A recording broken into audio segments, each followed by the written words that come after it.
Είμαστε λοιπόν, ναι, εκπροσωπώ το Fos Office, τα είπα ποιοι είμαστε και τι κάνουμε και πάμε παρακάτω γρήγορα, τάχιστα. Λοιπόν, ξεκινάω από το τι είναι τα ανοιχτά δεδομένα.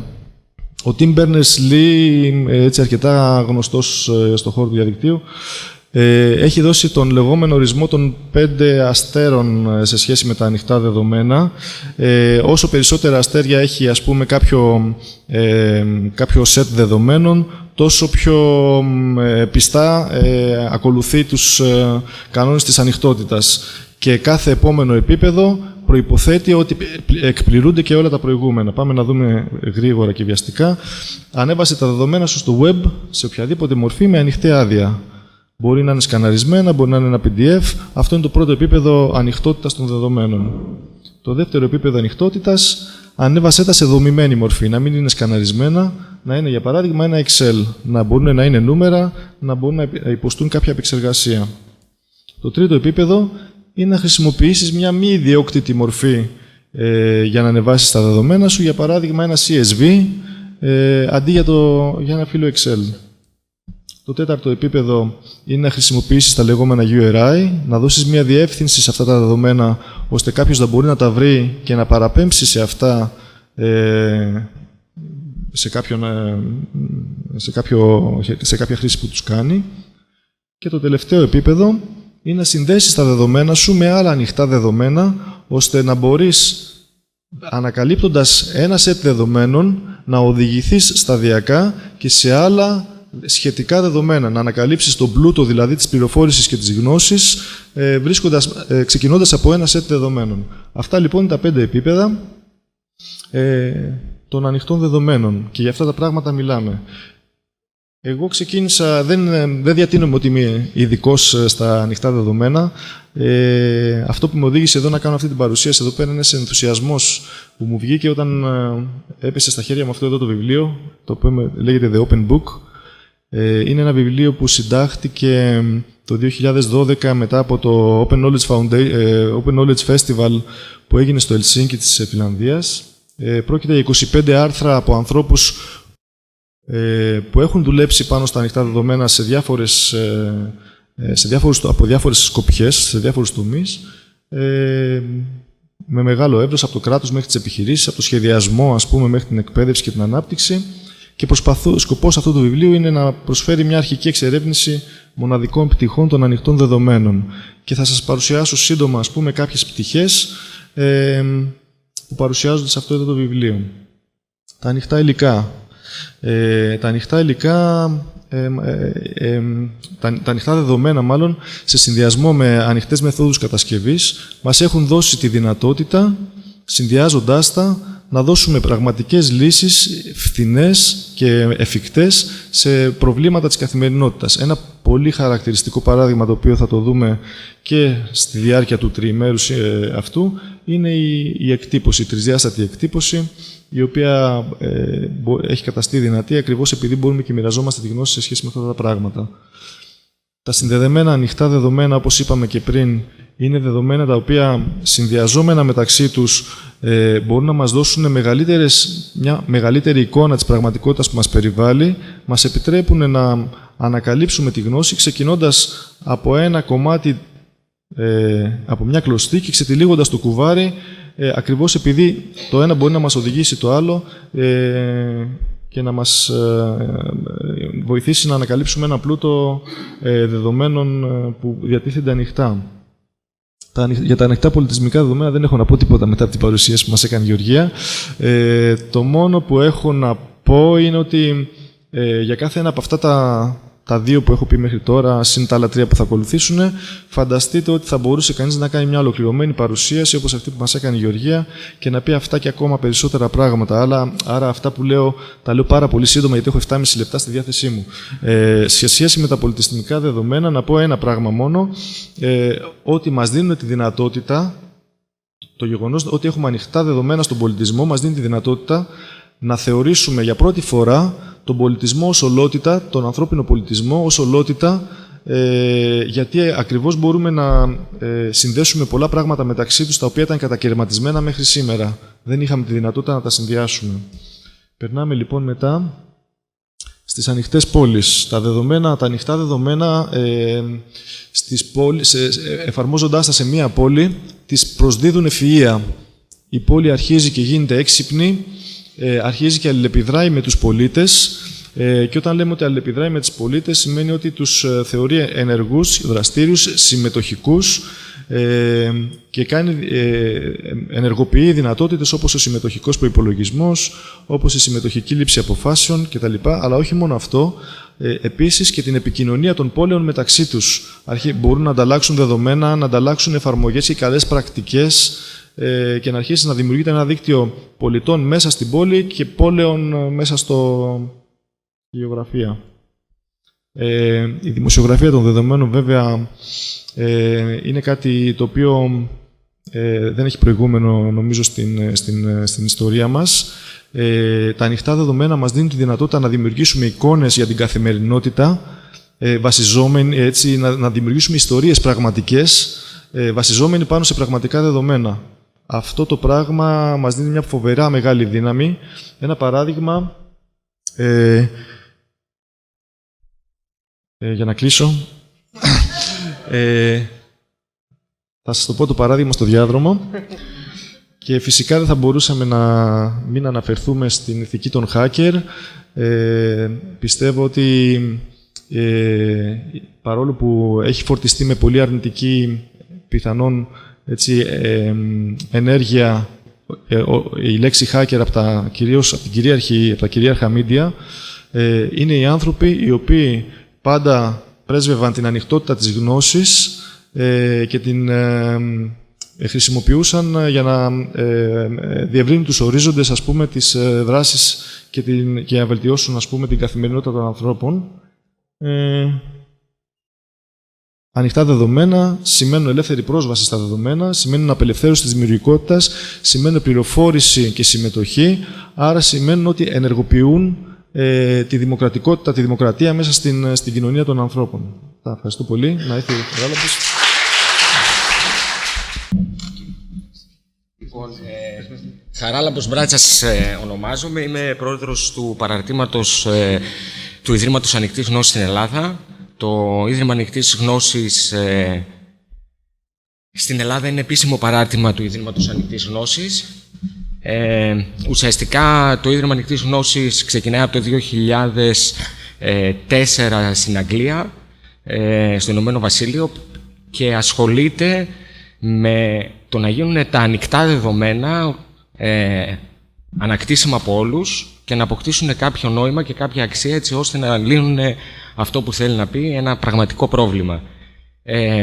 Δημιουργεί εργαλεία, σε κοινότητες προσπαθεί να αναπτύξει τα skills τους, και αυτό που είναι, ας πούμε, σαν μότο είναι το make things happen.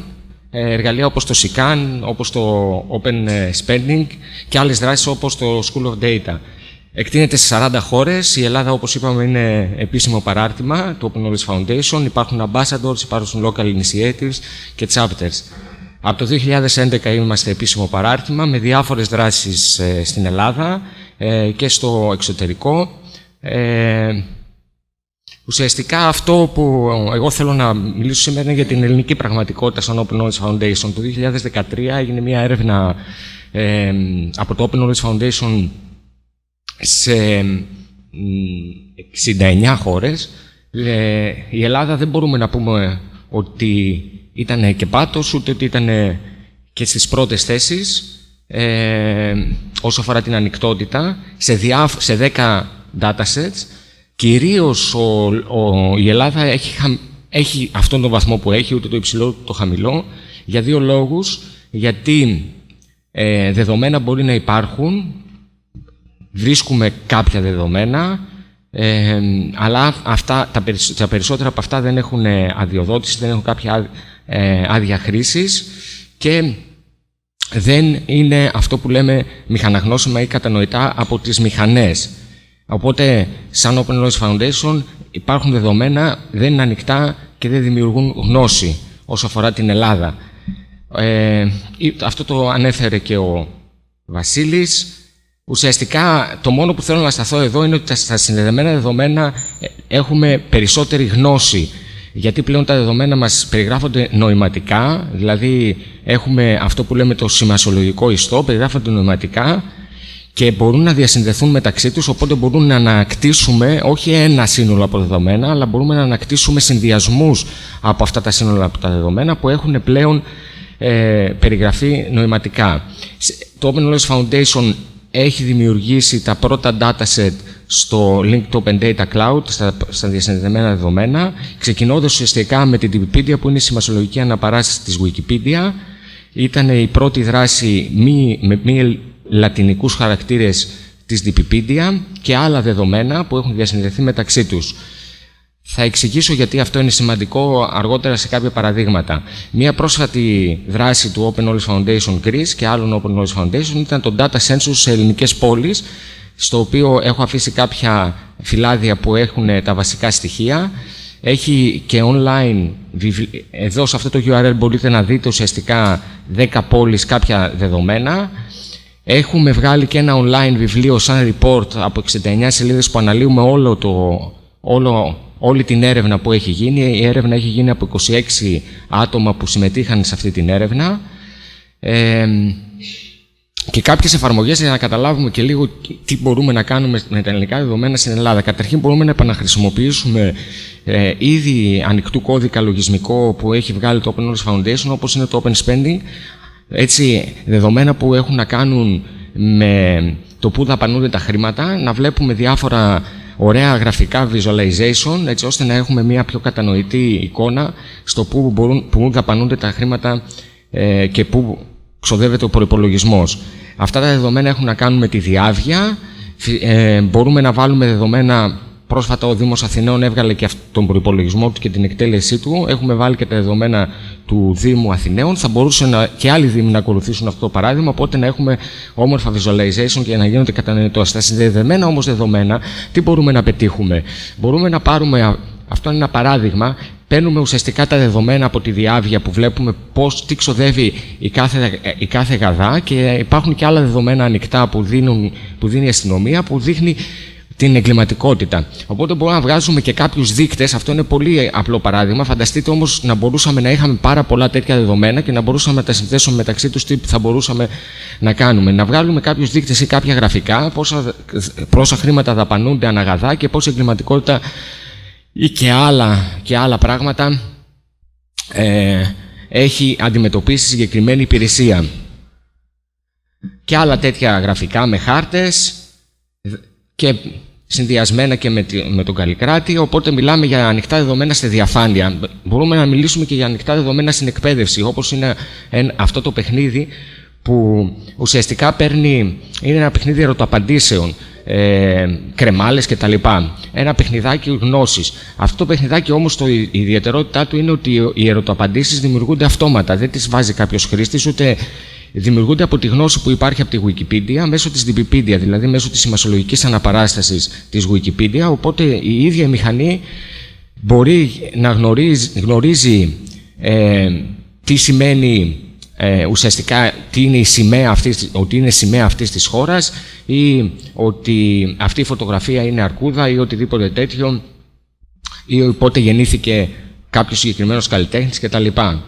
Ένα άλλο παράδειγμα στην εκπαίδευση είναι το Find a Mog, που ουσιαστικά τα Mogs είναι η καινούρια μόδα στον χώρο της εκπαίδευσης, όπου πάλι με σημασιολογικό τρόπο μπορούμε να αναζητήσουμε, σύμφωνα με το προφίλ που έχουμε στο LinkedIn, να αναζητήσουμε με τα δικά μας skills κάποια μαθήματα που αφορούν τα δικά μας skills, ας πούμε, και τα δικά μας χαρακτηριστικά. Έγινε πάρα πολύ κουβέντα για το Open Glam. Μια πρώτη προσπάθεια που κάναμε στη βιβλιοθήκη του Δήμου Βέρειας ήταν ουσιαστικά να περιγράψουμε τα δεδομένα της βιβλιοθήκης του Δήμου Βέρειας με τη μορφή link data για να τα συνδέσουμε με την Wikipedia, που είπαμε ότι είναι η σημασιολογική αναπαράσταση της Wikimedia. Οπότε μπορούμε τι να κάνουμε? Να φτιάξουμε διάφορους τέτοιους όμορφους γράφους, όπου μπορούμε να δούμε πού γεννήθηκε κάθε συγγραφέας, ποια είναι τα βιβλία που έχει γράψει, ποια είναι η σχέση ενός συγγραφέα με κάποιου άλλου συγγραφέα, και να κάνουμε τέτοιου είδους και να παράγουμε τέτοιου είδους γνώση. Δεδομένα που έχουν να κάνουν με public services, όπως το Crash Maps, μια αναπαράσταση σε χάρτη που έχει... Ουσιαστικά πήραμε δεδομένα από την τροχέα. Η τροχέα είναι από τις μοναδικές υπηρεσίες που δίνει ανοιχτά δεδομένα σε πάρα πολύ καλή μορφή. Βέβαια, η μορφή είναι καλή, αλλά τα δεδομένα είναι καλά όσο αφορά την χρήση τους. Μόνο τα δεδομένα που αφορούν θανατηφόρα ατυχήματα. Και αυτό γιατί είναι τα μόνα δεδομένα που έχουν και γεωχωρικά στοιχεία. Ενώ τα άλλα δεδομένα για απλά ουσιαστικά ατυχήματα δεν έχουμε γεωχωρικά στοιχεία. Οπότε πήραμε και αυτά τα δεδομένα, πάλι τα κάναμε διασυνδεδεμένα δεδομένα, τα παρουσιάσαμε σε ένα χάρτη και αυτό μπορεί εύκολα να γίνει, αλλά πήραμε και άλλα δεδομένα, όπως δεδομένα από crowdsourcing από το POISGR. Το POISGR είναι μια ανοιχτή πλατφόρμα που κάποιος με ένα GPS πηγαίνει και βάζει που έχει επικίνδυνες στροφές, έχει πάρα πολλά δεδομένα, θα δείτε υπάρχουν αρκετά που έχει επικίνδυνες στροφές κτλ. Λοιπόν,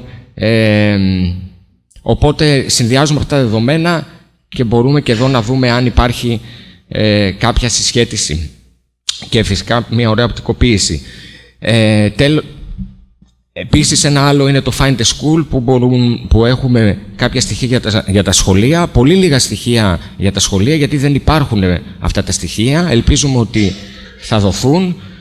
Day like today, τι έχει συμβεί σαν σήμερα, αυτό είναι ουσιαστικά ένα timeline του OKF που πάλι παίρνει τη γνώση από την Wikipedia, παύλα Wikipedia.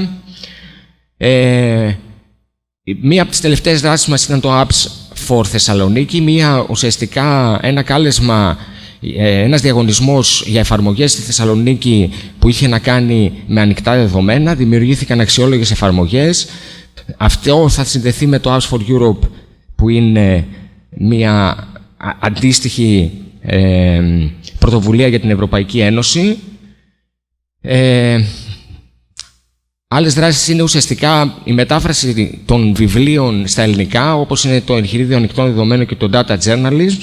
Κάναμε πρόσφατα την Τετάρτη, τελείωσε το πρώτο Data Expedition. Στο School of Data OKF.gr blog μπορείτε να δείτε διάφορα άρθρα δημοσιογραφίας δεδομένων. Αυτό έγινε σε συνδυασμό με 2 μεταπτυχιακά, το μεταπτυχιακό της Επιστήμης του Διαδικτύου του Αριστοτελείου Πανεπιστημίου Θεσσαλονίκης και το μεταπτυχιακό της Δημοσιογραφίας. Προσπαθήσαμε ουσιαστικά να φέρουμε σε επαφή δημοσιογράφους με μαθηματικούς και πληροφορικούς, έτσι ώστε να δημιουργηθούν άρθρα δεδομένων. Άρθρα δεδομένων που έχουν να κάνουν με το students mobility, με την κινητικότητα των φοιτητών, με τις ρήπους της ατμόσφαιρας, με το e-government και το διαδίκτυο και άλλα τέτοια άρθρα ή τις νέες τεχνολογίες στην επιχειρηματικότητα. Μπορείτε να δείτε παραπάνω πληροφορίες είτε στο blog του Open Knowledge Foundation ή για το τι κινείται στο χώρο της Ευρώπης. Ένα πάρα πολύ καλό site είναι το Public Sector, το EPSI Platform, που είναι το Public Sector Information για το χώρο της Ευρώπης. Τέλος, κλείνοντας, δεν ξέχασα αυτή τη διαφάνεια, να τη βάλω. Φέτος γίνεται το Open Knowledge Festival στο Βερολίνο, τον Ιούλιο, 15 με 17 Ιουλίου, όπου θα χαρούμε πάρα πολύ να σας δούμε στο Βερολίνο. Θα είναι πραγματικά ένα πανηγύρι ανοιχτής γνώσης. Ευχαριστώ. Ωραία.